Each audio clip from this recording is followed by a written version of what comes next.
Makanya kan keluarganya resah ini, kok nggak mati-mati Pak Ustadz katanya. Kita udah pukul pakai daun kelor, kita sudah pukul pakai daun bidara, belum dipukul pakai daun pintu aja. Biar mati ya pakai daun pintu. Itu penyiksaan itu. Pakai daun pintu belum kata.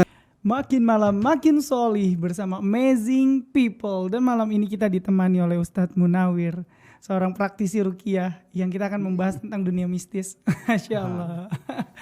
Buat teman-teman yang di rumah, tetap mencintai proses, karena segala sesuatu yang ingin kita capai kita perlu proses, tidak instan jadi begitu saja gitu ya.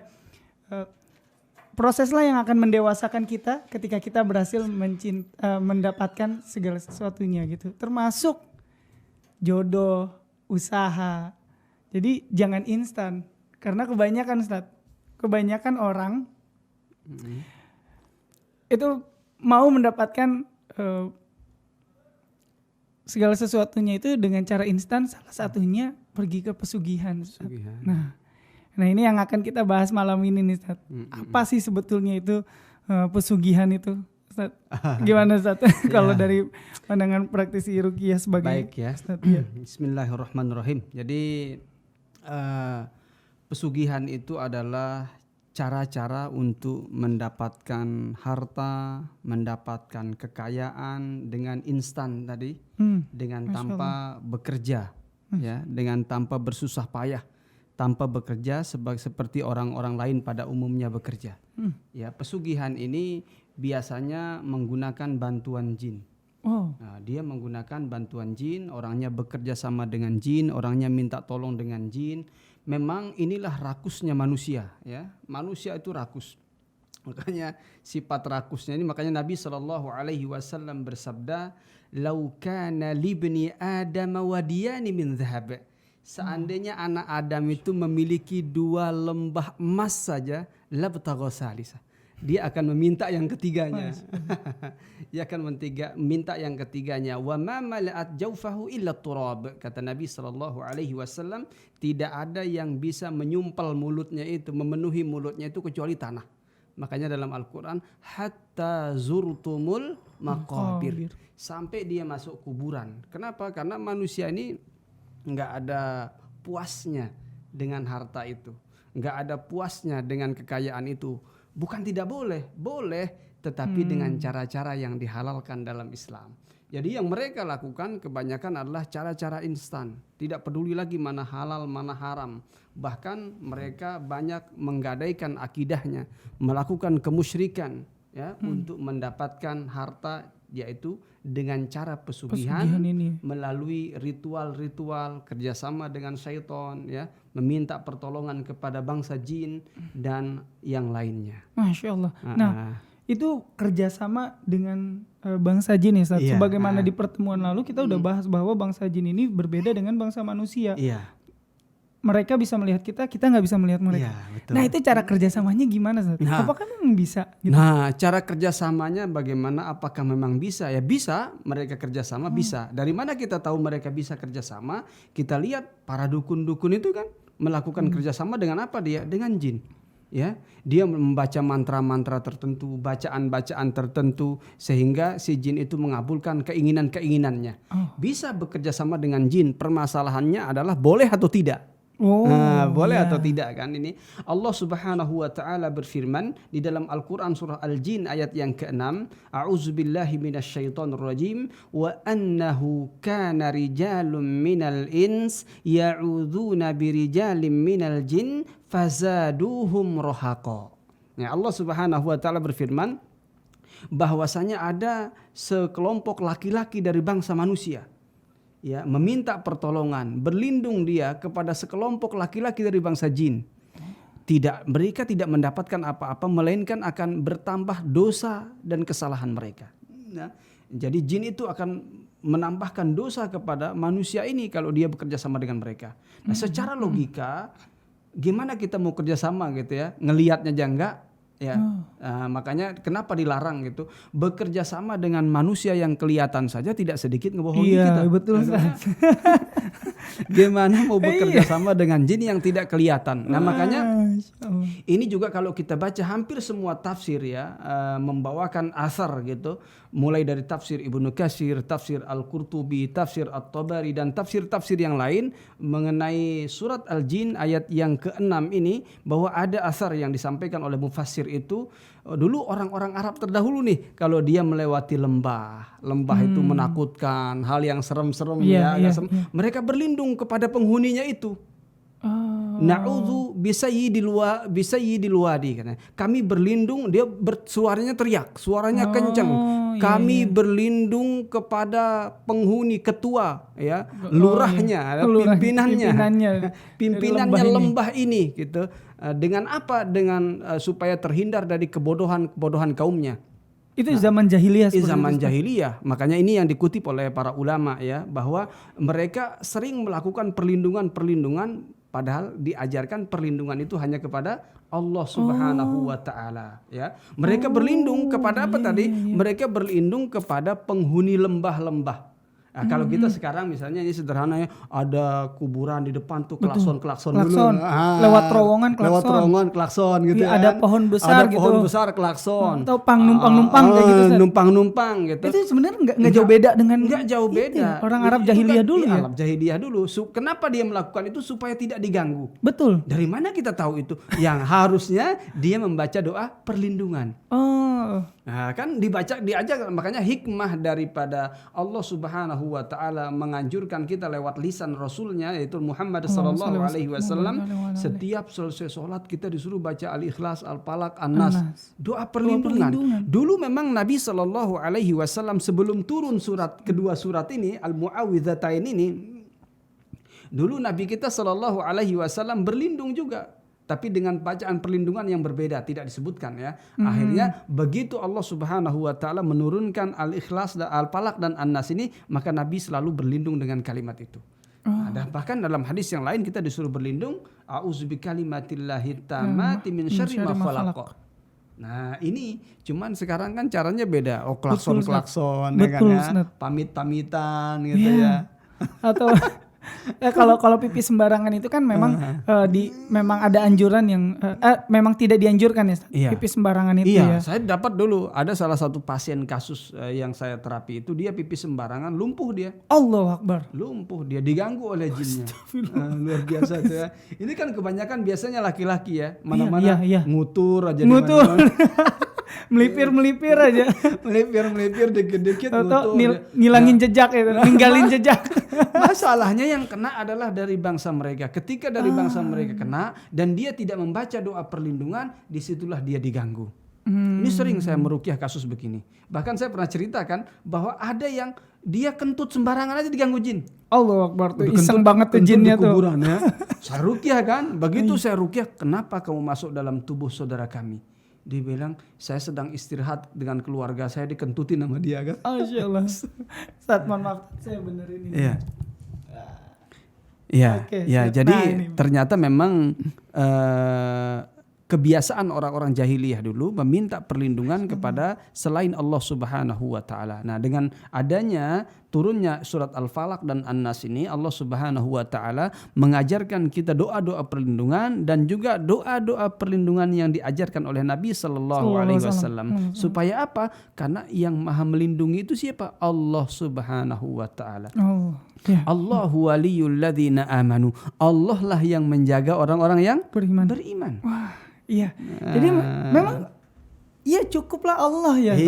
Cukuplah Allah gitu. Cukup Allah sebagai pelindung kita kan. Sebaik-baik perlindungan adalah perlindungan Allah Subhanahu wa taala. Tapi kadang gini juga Ustaz. Oh ini udah kebiasaan daerah kita seperti ini gitu. Banyakan.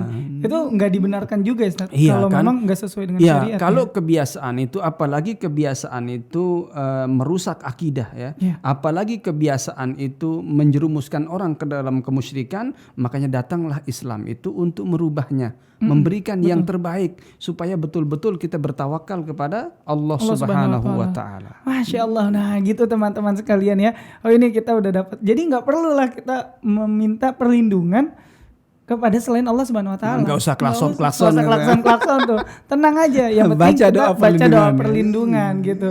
Nah, buat teman-teman yang di YouTube, Masya Allah nih ada Kang Ishak, Kang Ago dan yang lainnya gitu ya. Selamat menyaksikan. Kalau ada pertanyaan juga yang di Instagram boleh nanti insya Allah jika berkesempatan ada pertanyaan terkait dengan pesugihan atau dunia mistis lainnya, boleh silahkan ditanyakan. Nanti insya Allah kita akan bahas sama-sama bersama Ustadz Munawir. Nah ini yang selanjutnya yang bikin saya menarik ini Ustadz. Gimana?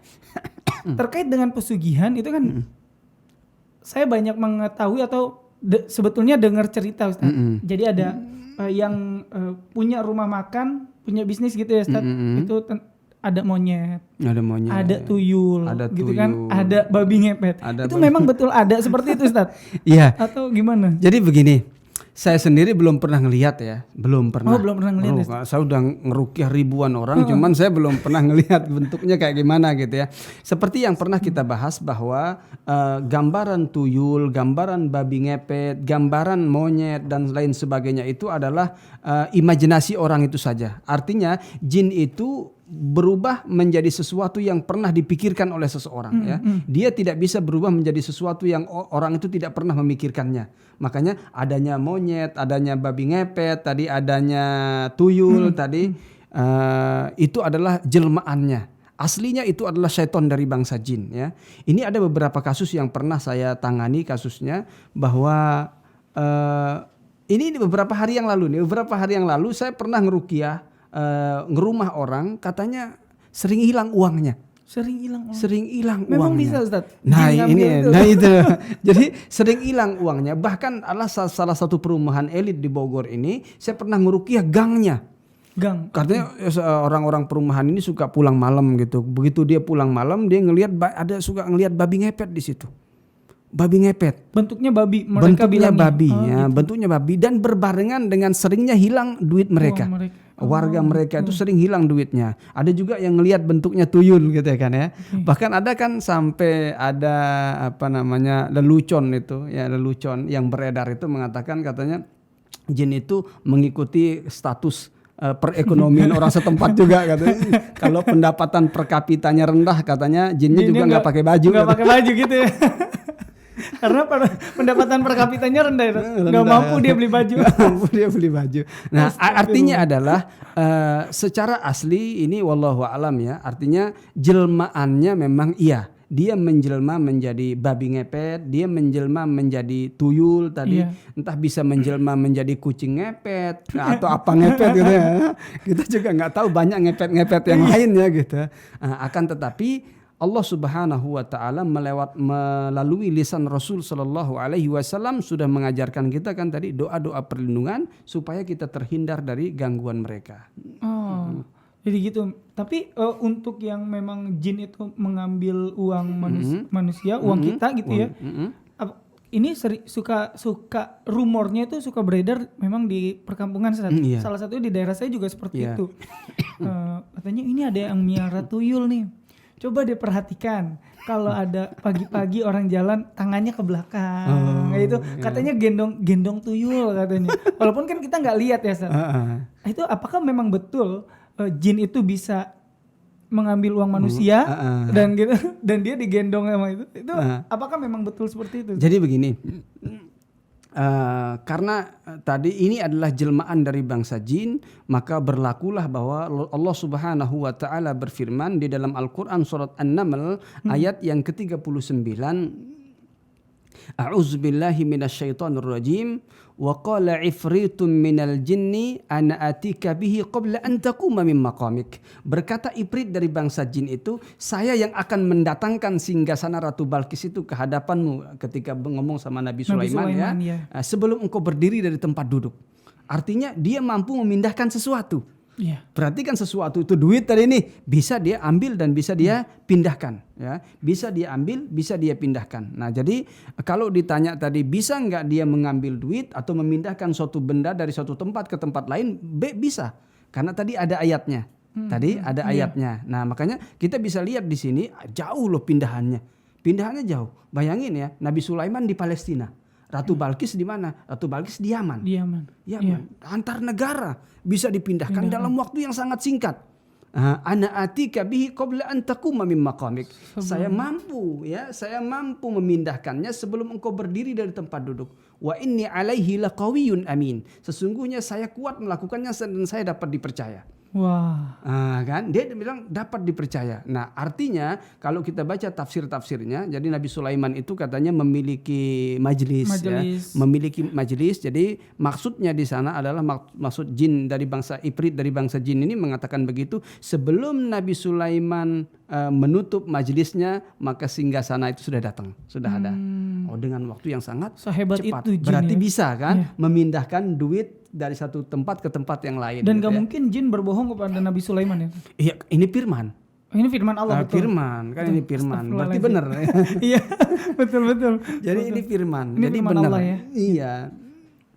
Nah, ini adalah firman, berarti betul terjadinya kalau dia diberikan kesempatan bisa seperti itu. Tetapi kan yang diberikan oleh Nabi Sulaiman adalah yang lebih cepat, yaitu ahlul kitab. Ahlul kitab yang diberikan yang memiliki ilmu sekejap mata. Dalam tafsir itu ketika Nabi Sulaiman belum ngedip dia menghadap ke atas, begitu ngedip langsung ada.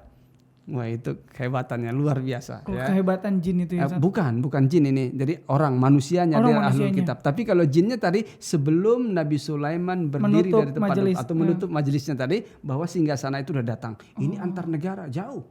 Tapi bisa. Kan gitu ya? Bisa. Nah, artinya kalau ditanya tadi bisa nggak memindahkan, maka jawabannya bisa dipindahkan. Bisa dipindahkan. Bisa dipindahkan. Ya. Nah ini, coba Ustadz, ini ada yang penasaran nih bertanya nih di YouTube ini. Gimana? Ustadz, kalau kuyang di Kalimantan itu banyak yang bilang meneror ibu hamil sama bayi baru lahir.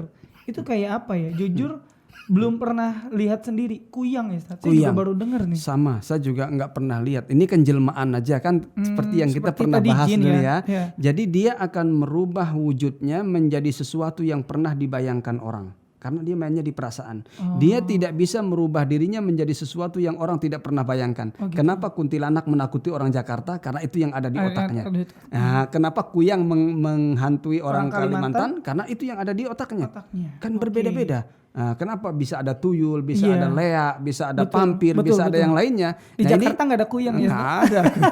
Jadi setiap daerah, ketahuilah apapun namanya, bagaimanapun wajahnya, itu adalah jelmaan daripada syaitan itu. Bagaimana caranya? Berlindunglah kepada Allah Subhanahu wa Ta'ala. Memang dia suka mengganggu, entah itu anak kecil, entah itu orang dewasa. Allah Subhanahu wa Ta'ala sudah mengajarkan kita doa perlindungannya melalui Rasulnya. Mulai dari Allah menurunkan Al-Falaq dan An-Nas. Rasul juga mengajarkan kita dengan kalimat u'izuka bi kalimatillahi tammah min kulli syaitanin wa hammah wa min kulli ainil lamah. Bacakanlah anaknya doa perlindungan seperti itu, maka tidak akan bisa diganggu. Ingat, tetapi syaratnya tanamkan keyakinan pada diri kita bahwa sebaik-baik perlindungan Allah Subhanahu wa Ta'ala. Kapan itu? Ya kalau kita meminta perlindungan kepada Allah Subhanahu wa Ta'ala.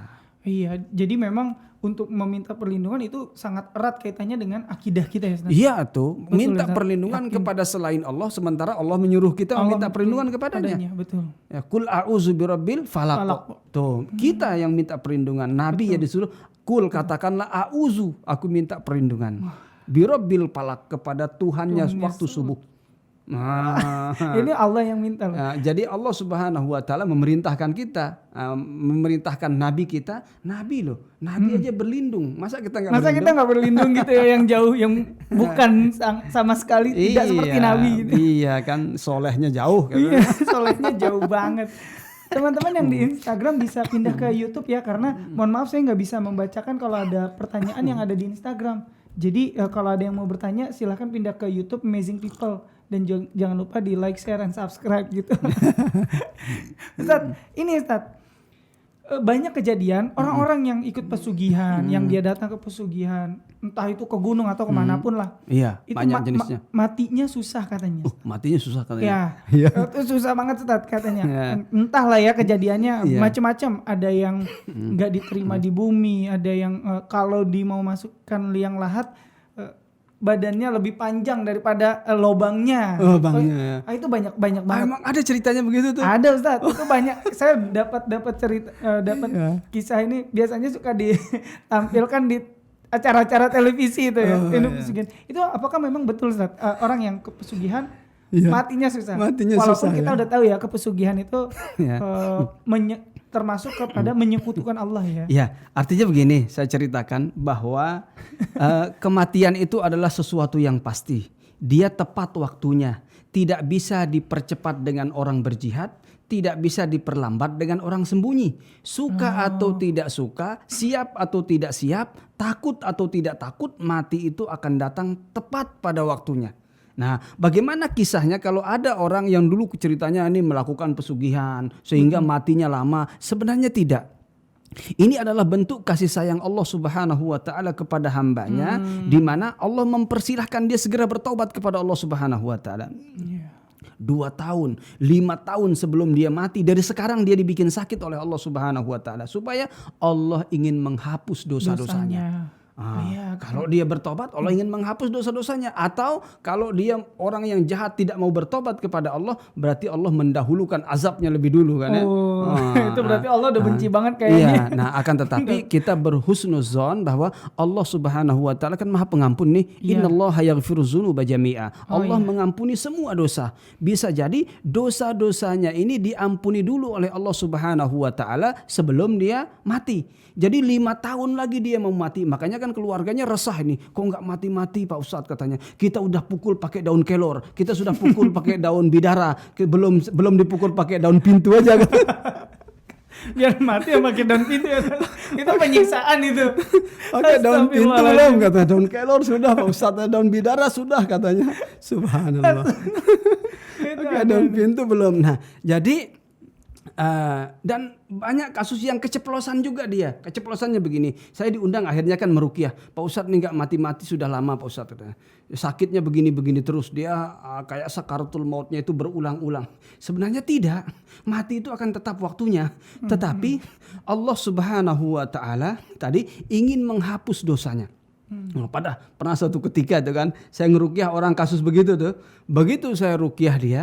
Pulanglah selesai ngeruqyah, saya pulang nih, di jalan ditelepon. Nah, lupa rupanya dia yang punya yang keluarganya ini. Alhamdulillah Pak Ustadz udah meninggal. Harusnya kan innalillahi Pak Ustadz. Alhamdulillah Pak Ustadz udah meninggal. Ya mungkin refleksnya karena dia udah terlalu capek melihatnya. Capek ya. Terlalu lama dia. juga sakitnya. Terlalu capek dia melihatnya. Nah, adapun yang ini belum saya dengar nih kan. Belum saya dengar kalau yang ceritanya begitu dikubur, mayatnya panjang, kuburannya pendek gitu kan. Saya takutnya nanti begitu mau ditekan sedikit, mau ditekuk, mau dipaksa tuh bangun deh. Maksa nih ya. Gitu. Itu memang secara fakta kita belum pernah lihat memang itu di acara-acara televisi itu cerita-cerita kan yang konon katanya itu kisah nyata seperti itu. Cuman yang jelas memang kalau yang diperkirakan susah mati ini kan banyak ceritanya. Saya juga sering meruqyah kasus begitu. Cuman sebenarnya bukan lama matinya gitu, belum waktunya saja. Cuman dibikin sakit oleh Allah lebih awal. Tadi 2 tahun, 5 tahun, 10 tahun sebelum dia mati. Dari sekarang dia dibikin sakit oleh Allah. Ini bentuk kasih sayangnya Allah Subhanahu wa ta'ala. Allah ingin menghapus dosa-dosanya, memberikan kesempatan kepada dia supaya dia kembali kepada Allah, bertaubat kepada Allah. Innallaha yaghfiru dzunuba jami'a, innallaha huwal ghafurur rahim. Sesungguhnya Allah mengampuni semua dosa, Dia Maha Pengampun lagi Maha Kasih Sayang. Masya Allah. Nah itu dia teman-teman. Jadi seperti itu. Ya namanya ajal itu ketentuan Allah gitu ya. Ajal itu ketentuan Allah. Jadi bukan karena pesugihan atau apapun. Tapi kalau sudah ada gitu ya, kita melihat orang yang pesugihan tapi susah wafatnya, mungkin itu Allah kasih kesempatan untuk dia bertaubat. Nah sekali lagi teman-teman yang di Instagram boleh ke YouTube gitu ya, agar bisa menuliskan pertanyaan, karena mohon maaf saya di Instagram itu nggak terlihat pertanyaannya, terlalu jauh gitu ya. Itu nggak terlihat gitu ya. Dari YouTube kita bisa buka di handphone gitu, Masya Allah. Dan juga teman-teman jangan lupa di tayangan Anda, di layar kaca Anda yang di YouTube itu ada link untuk Anda 12 tiket umroh. Ada 12 tiket umroh dari Cinta Quran Foundation untuk Anda yang beruntung. Bagaimana caranya? Kunjungi s.id/amuh9. Sekali lagi s.id/amuh9 gitu ya. Oh, Ceki Umroh, mohon maaf. Untuk umroh s.id/Ceki Umroh. Kalau yang s.id amuh9 itu adalah untuk kontribusi untuk syiar Quran gitu ya. Syiar Quran Project. Nah, Masya Allah. Nah, ini banyak banget nih yang bertanya, Masya Allah. Ninja Garuda. Jadi ngerti aku, Masya Allah, ninja aja jadi ngerti nih masalah gaib. Ini ninjanya Masya Allah. Ini ada semoga Pak Ustadz diberikan kesehatan. Amin. Lombok hadir Pak Ustadz. Masya Allah, ini ada dari Lombok Ustadz. Masya Allah. Sama-sama orang Lombok nih. Nah, ini ada pertanyaannya dan juga banyak banget. Masya Allah, Masya Allah. Ustadz kalau ada satu hal yang mau saya mohon penjelasan dari Ustadz ini tentang ini terkait dengan Muharram ini Ustadz. Mumpung lagi bulan Muharram. Jadi ada orang yang mandi kembang, gitu ya. Ada juga yang mungkin mandiin kerisnya, Ustaz. Mandiin kerisnya, ya. Apakah itu termasuk kepesugihan juga, Ustaz? Ya, jadi gini ya, Muharram ini adalah salah satu bulan yang disucikan oleh Allah, yang diagungkan oleh Allah. Jadi Allah berfirman, Inna iddatas syuhuri indallahi 12 syahran fi kitabillah. Ya. Allah Subhanahu wa taala menetapkan 12 bulan. Ya, minha arba'atun hurum. 4 diantaranya yang diagungkan, yang dihurumkan, yang dimuliakan. Berapa itu 4 itu? Salah satunya Muharram. Jadi Ibnu Abbas menceritakan orang pada bulan Muharram ini kalau melakukan kebaikan, kebaikannya dilipat gandakan oleh Allah Subhanahu wa taala. Orang kalau melakukan keburukan, keburukannya pun juga dilipat gandakan oleh Allah balasannya. Nah, jadi pertanyaannya bagaimana dengan mandi kembang? Mandi kembang. Mandi kembang ini bagus ya. Ini enggak sebelum kaitannya dengan ini ya. Artinya begini, mandi kembang ini sebenarnya mandi yang bagus, apalagi bagi pengantin baru kan biar wangi badannya nih. Tujuannya. Ya. Kalau tujuan mandi kembangnya itu biar badannya wangi seperti kembang ya kan. Tapi serem juga kalau kembang 7 rupa itu serem juga gitu. Ya, itu kan cuma ceritanya doang. Boleh 7 rupa, boleh 8 rupa, boleh gitu 9 rupa gitu. Yang penting kan niatnya tadi. Kalau niatnya adalah untuk supaya badannya wangi, pasangannya menjadi tenang, pasangannya menjadi nikmat, pasangannya senang, maka dia mendapatkan pahala yang besar di sisi Allah Subhanahu wa taala. Karena mandi kembang itu dengan tujuan yang benar. Iya. Tapi kalau mandi kembang tujuannya untuk buang sial, mandi kembang tujuannya adalah untuk tolak bala. Mandi kembang tujuannya adalah untuk hal-hal yang mistik, maka ini adalah bagian daripada kemusyrikan. Tujuannya berbeda. Nah, tujuannya adalah bahwa Allah Subhanahu wa taala yang sudah ini misalnya tujuannya misalnya supaya buang sial, enggak ada sial. Ya. Allah Subhanahu wa kita berlindung kepada Allah Subhanahu wa taala dari kesialan, bukan caranya dengan mandi kembang. Nah, bahkan di bulan-bulan Muharram ini makanya saya sering menyebutkan kadang itu bulan-bulan yang agung, yang disucikan ini, yang dimuliakan ini tetapi justru dinistakan oleh orang gitu. Maksudnya dinistakan itu dikotori oleh seseorang, oleh sebagian kelompok orang yang tadi melakukan ritual-ritual. Ya, ritual mandi kembang tadi kan, ritual nyuci keris kan, terus ritualnya juga mandi di kali tempur namanya. Ini satu kali ini bertempur dia tuh kalinya. Pas pertemuan kali tempur namanya, mandi di kali tempur, terus mandi di laut pantai selatan dan macam sebagainya. Nah, ini kalau tujuannya adalah berbau mistik, tujuannya adalah untuk menghilangkan bala, untuk menghilangkan kesialan. Nah, dan yang berbau mistik maka ini bagian daripada kemusyrikan ya. Yang tujuan itu ya, tujuannya kan tadi saya bilang kalau tujuan mandi kembangnya itu supaya badannya wangi, menyenangkan suaminya senang, apalagi gitu pengantin baru. Betul. Kan sangat bagus sekali. Masya Allah. Nah itu dia ya teman-teman ya. Jadi innamal a'malu binniyat. Niatnya itu ya yang dinilai oleh Allah. Niatnya adalah apakah ini untuk beribadah kepada Allah atau tidak. Kan tadi kalau niatnya mandi kembang tadi untuk mendekatkan diri kepada Allah, maksudnya adalah supaya menyenangkan pasangannya, kan bagus ini. Nah, maka kita akan mendapatkan pahala yang besar di sisi Allah Subhanahu wa taala. Iya. Jadi kalau misalkan niatnya itu udah melenceng, itu hati-hati bisa menjerumuskan kan kita kepada kemusyrikan. Jadi orang yang syirik gitu ya. Termasuk tadi misalnya kayak yang di Jakarta ada kuntilanak, di Kalimantan itu ada misalnya kuyang.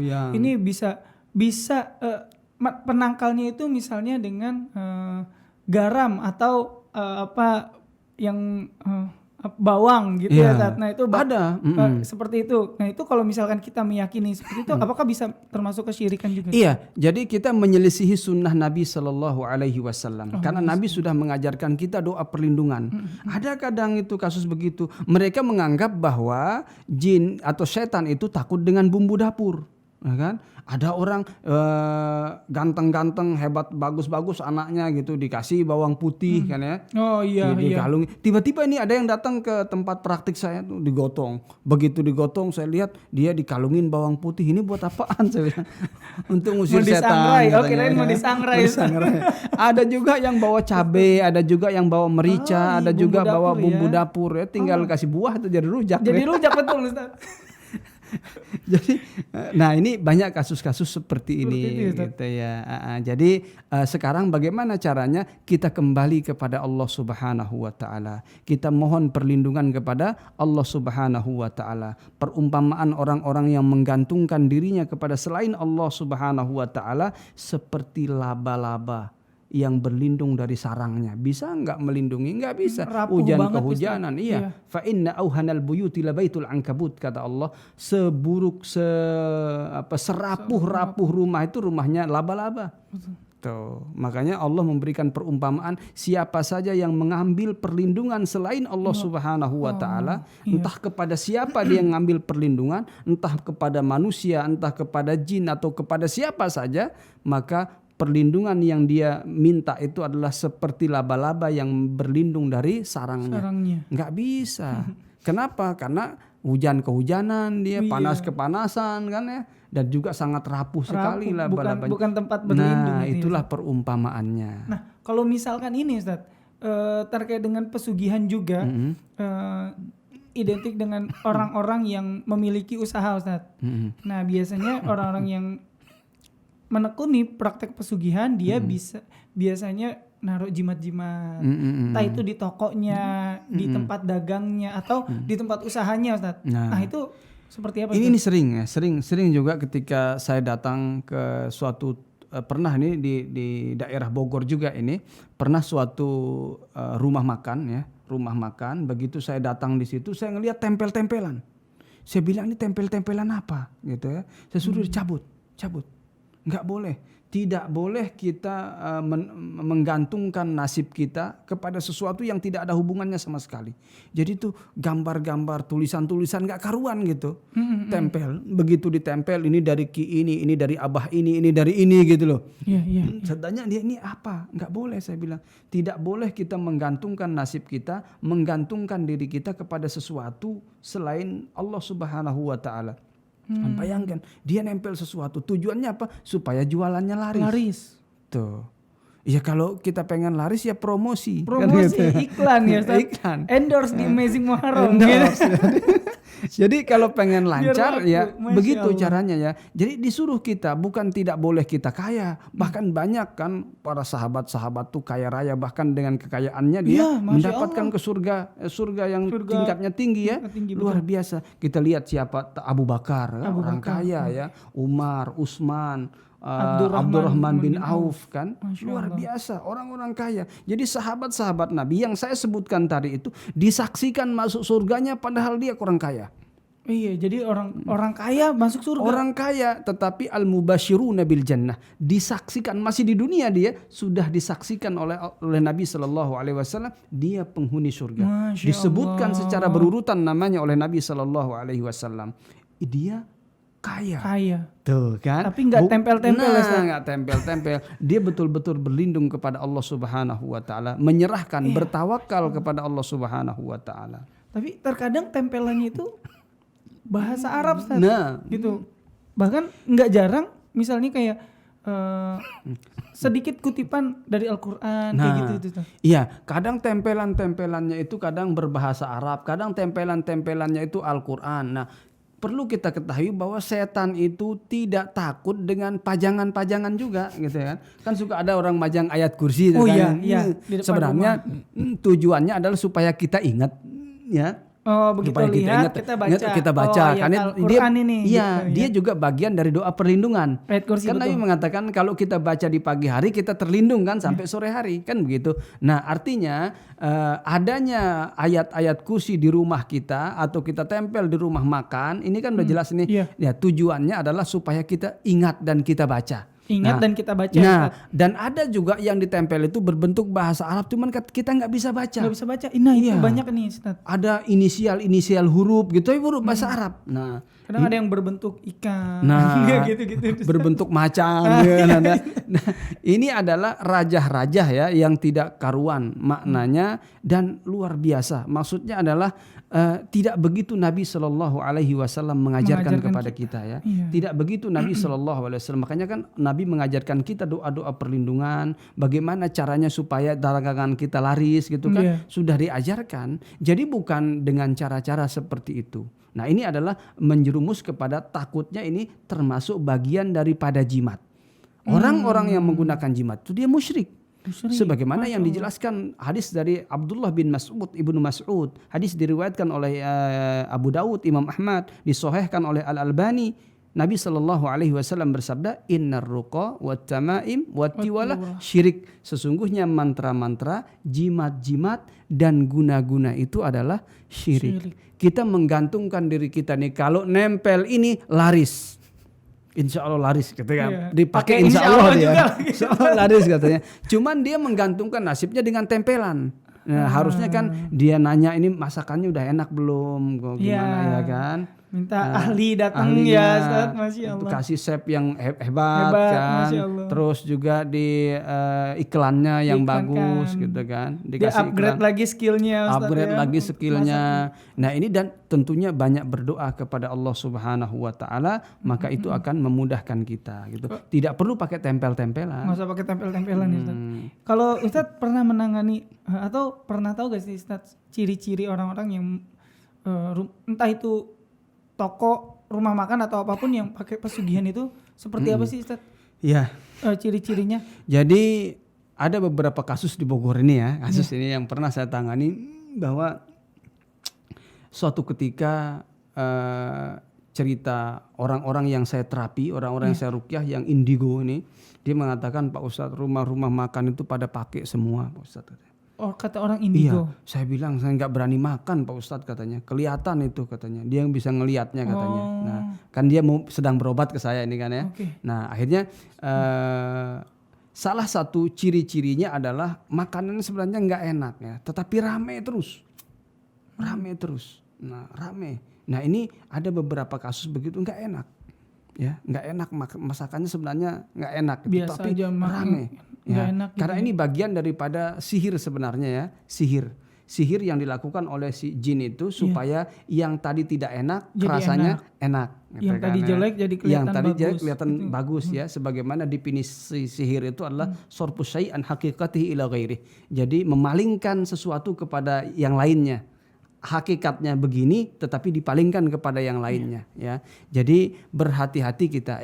Baca saja doa perlindungan, baca bismillah ketika kita mengkonsumsi makanan-makanan itu, maka nanti dengan sendirinya Allah Subhanahu wa taala akan mengasih tahu kita. Artinya dengan kita tidak akan kembali lagi ke sana gitu kan ya.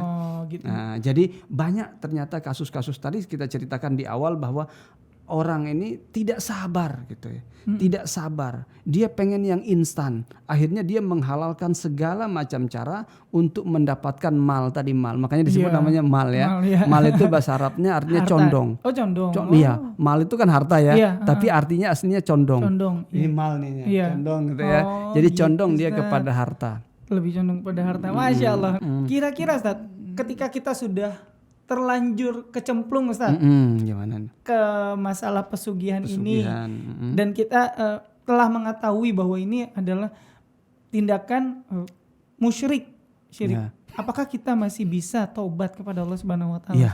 Jadi Allah Subhanahu wa taala ini menerima tobat ya. Allah penerima tobat ya.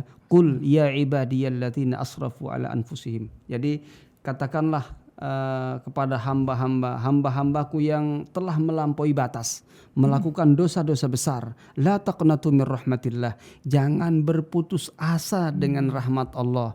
Innallaha yaghfiruz dzunuba jami'a innahu huwal ghafurur rahim. Ya. Allah mengampuni semua dosa. Caranya adalah pertama bertaubat dia. Bertaubat kepada Allah, ya. Bagaimana ciri-ciri taubat itu? Dia menyesalinya. Yang kedua al-karahatu, dia membencinya. Terus yang ketiga, dia berjanji tidak mengulanginya lagi. Dia berjanji tidak mengulanginya lagi. Nah, setelah dia bertaubat ini, ternyata nih pengalaman yang sudah banyak bertaubat ya, bertaubat ini, dia diserang terus oleh jinnya katanya. Diserang terus. Nah, makanya di sini kalau tidak kuat melawannya sendiri, mintalah untuk diruqyah. Nah, mintalah untuk diruqyah. Karena kadang-kadang jin ini kalau sudah melakukan kerjasama dengan manusia itu dia tidak mau lepas. Karena tujuannya menyesatkan itu. Menyesatkan kan? Karena bahkan nanti akan disesatkan sampai ke anak cucunya. Allahu Akbar. Bahkan dia sudah melakukan perjanjian-perjanjian di awal, ada tumbalnya lah, ada macamnya kan. Pesugihan ini ada tumbalnya, sudah melakukan perjanjian. Bahkan perjanjiannya pun juga keturunan orang ini. Turunan orang ini. Makanya yang dilakukan adalah selain dia bertaubat kepada Allah, maka segeralah dia melakukan ruqyah. Kalau ada gangguan-gangguan.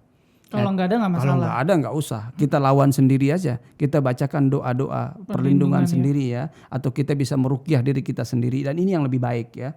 Nah, kalau tidak mampu, ternyata gangguannya kenceng sekali gitu ya, maka datanglah ke peruqyah. Minta untuk diruqyah, minta saran peruqyah. Nah, supaya kita bisa terbebas dari belenggu si setan ini. Dia adalah musuh kita. Allah Subhanahu wa taala berfirman, "Innasyaitana lakum aduwwun fattakhidhuhu aduwwa." Sesungguhnya setan ini adalah musuh kalian, ambillah dia sebagai musuh. Allah berfirman ini dalam surah Fatir ayat yang ke-6.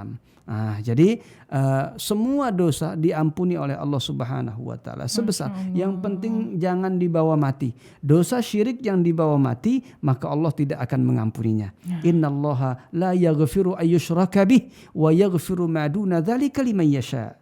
Allah Subhanahu wa taala tidak akan mengampuni dosa syirik yang dibawa mati, kecuali dia sebelum meninggal dia bertaubat. Dan Allah mengampuni semua dosa yang lain bagi orang yang dikehendakinya. Fayaghfiru liman yasha wa yu'adzibu man yasha. Allah. Tuh betapa indahnya Allah dan betapa baiknya Allah. Maka segera tobat. Karena kita nggak tahu kapan kita mati gitu. Bisa jadi abis podcast ini nih hostnya yang duluan gitu. Nah, sebelum mencari, tapi semoga Allah mengampuni kita semua teman-teman sekalian. Jangan lupa bagi teman-teman yang belum mengetahui acara Amazing Muharram, apa sih Amazing Muharram? Wah, kayaknya kudet banget karena udah ada ribuan orang yang menyaksikan, pasang juta mata yang sudah menyaksikan Amazing Muharram. Itu sayang banget. Itu setiap Sabtu dan Ahad akan selama 9 hari di bulan Muharram dan 9 jam, dan juga ditemani oleh 99 pengisi internasional baik di luar negeri maupun di nasional ini ya, Masya Allah. Nah seperti itu. Ini berkaitan dengan Amazing Muharram lagi, ini sayang banget. Dan Senin sampai Jumatnya akan ada kuis dengan giveaway jutaan rupiah. Ada ribuan keping emas, umroh, Masya Allah. Umrohnya 3. Ini di luar daripada umroh yang akan kita bagi-bagikan di podcast ini ya. Di s.id/ceki umroh tadi ya. Masya Allah, Alhamdulillah. Nah, balik lagi kepada pesugihan ini gitu ya. Nah, Ustaz, ini apakah boleh orang-orang yang terkena korban pesugihan ini diruqyah, Ustaz? Apakah perlu diruqyah juga atau gimana, Ustaz? Iya. Ada yang korban ya, korban pesugihan. Korban pesugihan ya. Tadi sekiranya kalau memang dibutuhkan, kan tentunya ada nanti ciri-cirinya. Kalau ada ciri-cirinya orang yang kena gangguan, maka perlu diruqyah untuk memastikan ya, supaya dia terbebas dari belenggu pesugihan tersebut. Dan uniknya adalah saya pernah menangani suatu kasus itu. Diundang oleh orang yang jualan kelontong nih, jualan kelontong begitu. Tapi ada salah seorang yang selalu belanja, selalu pakai 100.000 ketika dia belanja, tapi uangnya hilang terus. kembali ke yang punyanya. Oh, dia belanja pakai Dia 100 belanja ribu. nih 100.000 nih kan. Belanja apapun itu belanja, dia belanjanya dikit, dia dapat kembalian dan uangnya kembali lagi. Oh gitu, ya Allah. Sampai orang ini bercerita kepada saya gini Pak Ustadz, sampai saya tandain nih orangnya katanya. Begitu dia yang beli pakai 100.000, dia saya ambil duitnya, saya masukin ke dalam toples, saya tutup toplesnya, hilang tuh duit katanya. Allah. Tuh, hilang tuh duitnya. Gimana solusinya katanya kan ya? Makanya kan saya ruqyah tadi. Ini kan korban-korban orang yang kena pesugihan ya. Jadi sampai segitunya gitu loh. Sampai segitunya dia kalau belanja selalu pakai duit yang besar dan duitnya itu hilang. Hilang kembali kepada dia. Nah, jika dibutuhkan ya untuk diruqyah ya memang sebaiknya diruqyah. Tapi kalau tidak dibutuhkan, nggak ada gangguan, udah nggak ada apa-apa ya, secara fisik tidak mengganggu, secara psikis juga tidak mengganggu, maka cukup kita membaca doa-doa perlindungan dan kita mendekatkan diri kepada Allah Subhanahu wa taala. Nah, kayak gitu ya, Masya Allah. Nah ini, nah seperti itu teman-teman sekalian tadi. Untuk tobatnya udah ketahuan, ini juga teman-teman. Wah, ada yang dari Malaysia juga, Ustaz. Wah, ada yang hadir. Selamat datang teman-teman dari Malaysia ya. Jangan lupa di like, share, and subscribe gitu ya. Wah, ini banyak banget ini pertanyaannya. Allahu Akbar. Kalau terkait dengan pesugihan Islami emang ada, Ustaz? ya. Pesugihan Islami. Nah. Pesugihan Islami ya, saya sih tidak menyebut namanya pesugihan ya. Kalau cara-cara Islami untuk mendapatkan harta kan sudah dikasih tahu kita oleh Allah Subhanahu wa taala. Allah berfirman dalam Al-Qur'an surat At-Talaq ayat kedua, ayat ketiga, "Wa may yattaqillaha yaj'al lahu makhraja wa yarzuqhu min haitsu la yahtasib. Wa may yatawakkal 'ala Allah fahuwa hasbuh." Allah berfirman, barang siapa yang bertakwa kepada Allah, Allah berikan jalan keluar kepadanya. Wa yarzuqhu min haitsu la yahtasib. Kemudian dia diberikan rezeki dari arah yang dia tidak mengetahuinya. Tuh kan tadi berarti ada caranya dalam Islam. Cuman jangan kita kasih nama pesugihan ya, karena itu khas banget pesugihan ya, khas banget ya, jangan kita nasi. Kalau ditanya yang Islami cara untuk mencari harta ya ada. Ya kan yang halal sudah jelas, yang haram juga sudah jelas. Dan Allah Subhanahu wa taala menyuruh kita untuk mengambil sesuatu yang halal kan ya, sesuatu yang halal supaya bermanfaat bagi diri kita, setiap kita memakannya juga memiliki dampak yang baik pada tubuh kita. Nah, ada juga saya baca ini tipsnya dari Imam Asy-Syafi'i rahimahullah ya. Tip dari Imam Asy-Syafi'i rahimahullah bahwa ada 4 hal yang apabila dilakukan oleh orang ini rezekinya dimudahkan oleh Allah Subhanahu wa taala. Wah, ini nih catat ya teman-teman. Catat nih. 4 nasihat dari Imam Syafi'i. Hal, kata Imam Syafi'i adalah 4 hal, apabila 4 hal ini dilakukan oleh seorang maka Allah memudahkan urusannya, Allah memudahkan rezekinya. Yang pertama adalah sholat malam. Sholat malam. Tuh, sholat malam. Tahajud ya Ustaz? Iya, tahajud. Qiyamul Lail. Nah, jangan lupa angkat tangannya berdoa kepada Allah Subhanahu wa taala. Yang kedua adalah banyak beristighfar di waktu sahur. Sekitar 15 menit sebelum subuh itu kita banyak beristighfar di situ. Karena bisa jadi apa yang menimpa kita ini, kata Imam Asy-Syafi'i rahimahullah, bisa jadi karena kesalahan-kesalahan masa lalu kita. Nah, yang ketiga adalah zikir pagi dan petang. Jangan lupa tuh zikir pagi dan petang. Dan yang terakhir, yang keempat adalah bersodakoh.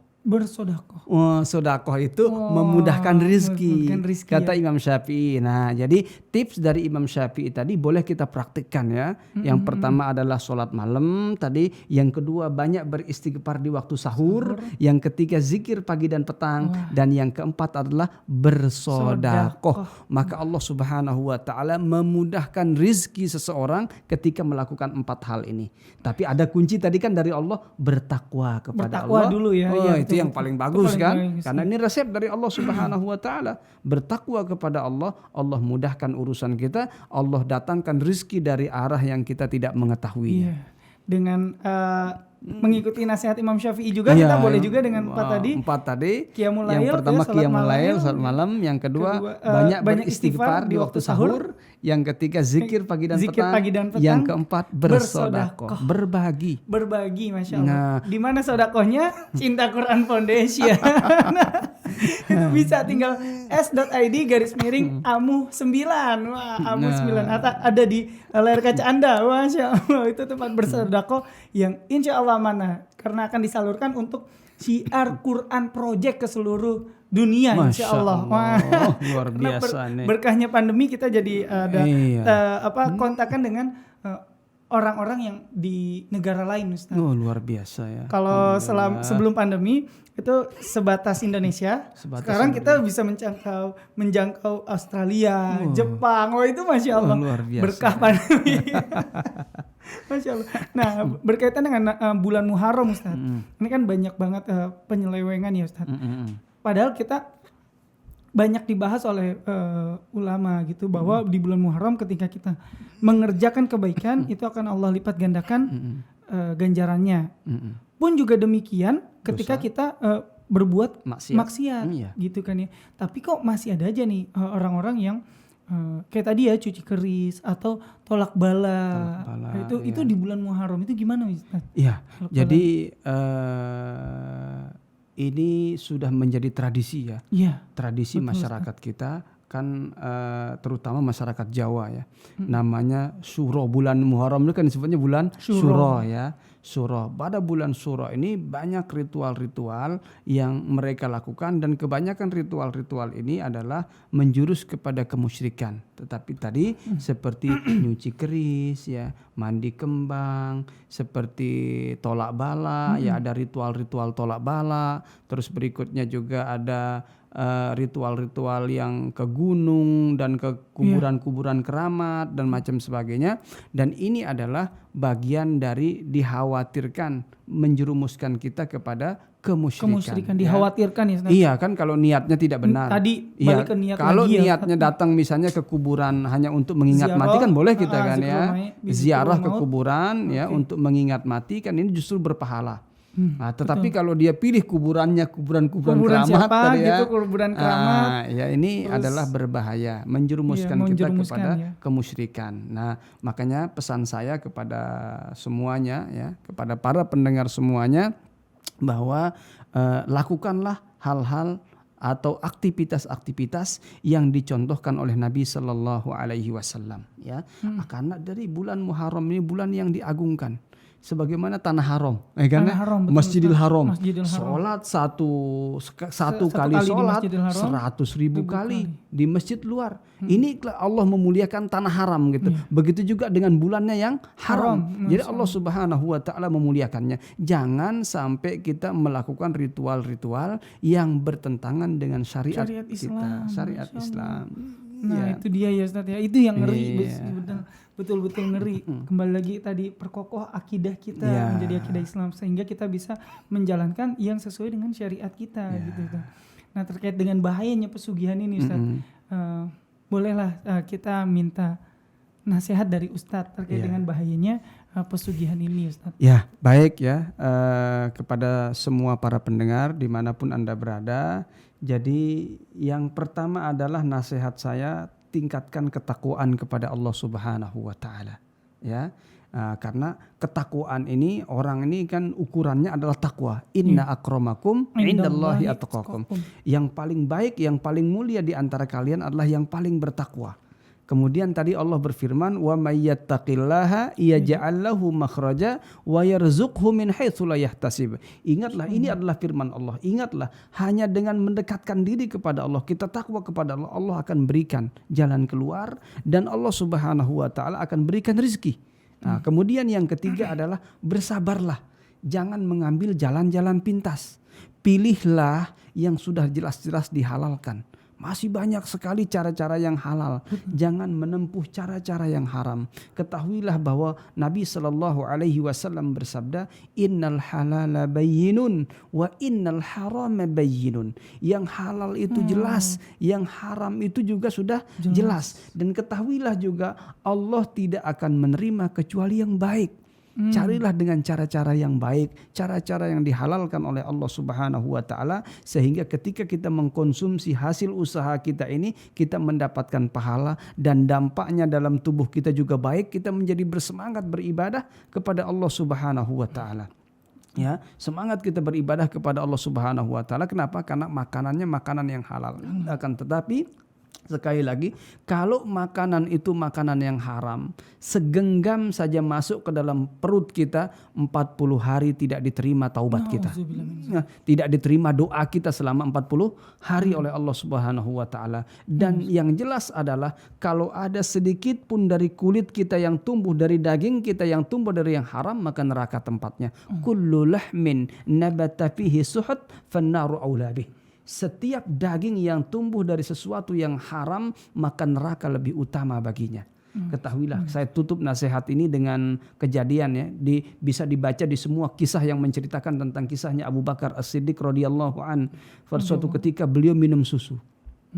Biasanya beliau selalu khawatir, selalu bertanya kepada pembantunya, dari mana ini barang ini, dari mana susu ini, dari mana makanan ini, baru beliau makan. Tapi ada suatu saat itu beliau sedang haus sekali. Akhirnya beliau minum susu itu. Kemudian kata pembantunya, tumben ini Abu Bakar nih, kenapa engkau tidak bertanya gitu kan? Kemudian dia bilang, dari mana engkau dapatkan ini? Katanya, saya dapat hadiah, kata pembantunya. Saya dapat hadiah dari mantan bos saya dulu yang kerjanya dukun tipu-tipu.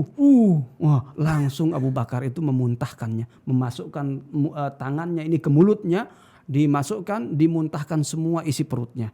Terus kata pembantunya, segitunyakah dirimu wahai Abu Bakar? Hanya untuk mengeluarkan segelas susu saja engkau rela mengeluarkan seluruh isi perutmu. Kata Abu Bakar, seandainya dia tidak mau keluar dan dia mau keluarnya itu dengan saya mengeluarkan nyawa saya akan keluarkan nyawa saya bersamanya. Karena saya mendengar Rasulullah bersabda, hadis yang tadi, kullu lahmin nabata fihi suhut fannaru aula bih. Setiap daging yang tumbuh dari sesuatu yang haram, maka neraka tempatnya. Itulah sebabnya Abu Bakar ini sangat menjaga dirinya. Abu Bakar ini salah satu sahabat yang dipanggil oleh semua pintu surga.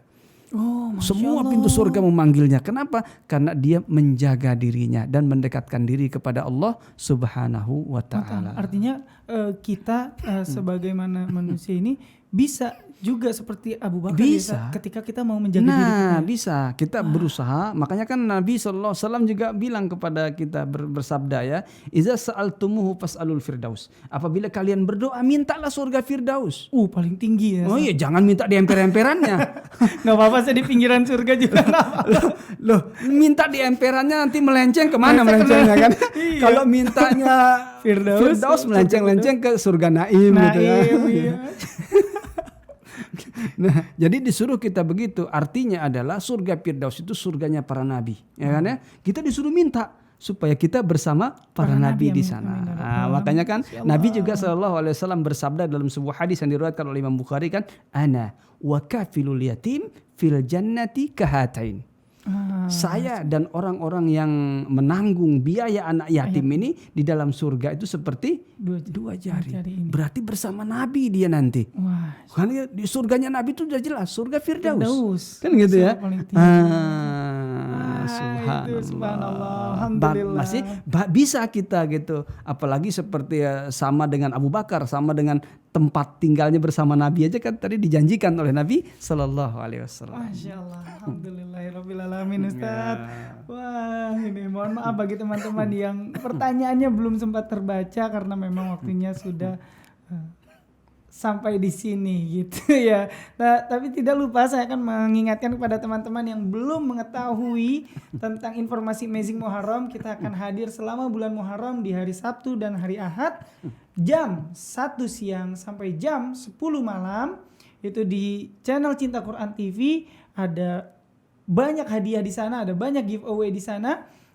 Dan juga ada 3 tiket umroh yang langsung akan dibacakan di akhir acara gitu ya, selama 9 hari 9 jam bersama 99 pembicara baik dari nasional maupun internasional, dan banyak banget inspirasi yang bisa kita dapatkan di Amazing Muharram. Jadi sayang banget kalau kita nggak menyaksikan Amazing Muharram tahun ini, karena tahun depan belum tentu ada lagi ya. Jadi yuk ambil kesempatan pada hari ini, dan juga bagi teman-teman yang ingin ikut berkontribusi bisa kunjungi s.id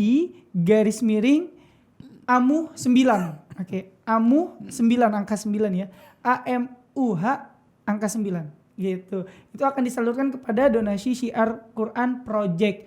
Bisa membebaskan buta huruf Al-Quran, mencetak 1 juta dai, memberikan beasiswa kepada anak-anak penghafal Quran, dan banyak banget, Masya Allah, Alhamdulillah. Dan mohon maaf bagi teman-teman yang pertanyaannya belum bisa terjawab. Oh ini juga ada, ya Allah kok perasaan cepat 1 jam ya gitu. Saking seriusnya gitu ya.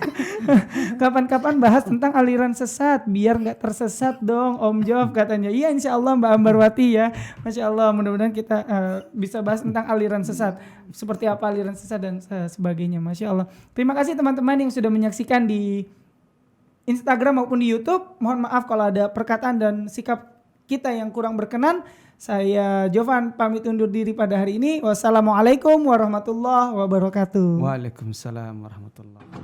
Keinginan saya rindu saya sama Rasulullah SAW, pengen sekali ketemu. Siapapun Anda cepat atau lambat akan terkena proses hijrah, sadar tidak sadar.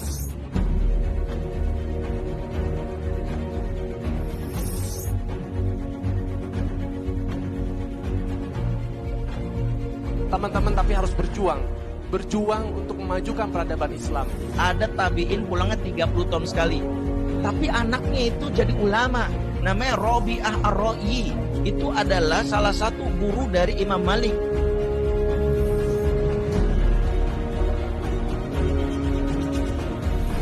Kalau tidak hari ini kita bergerak, maka akan lebih parah di kemudian hari.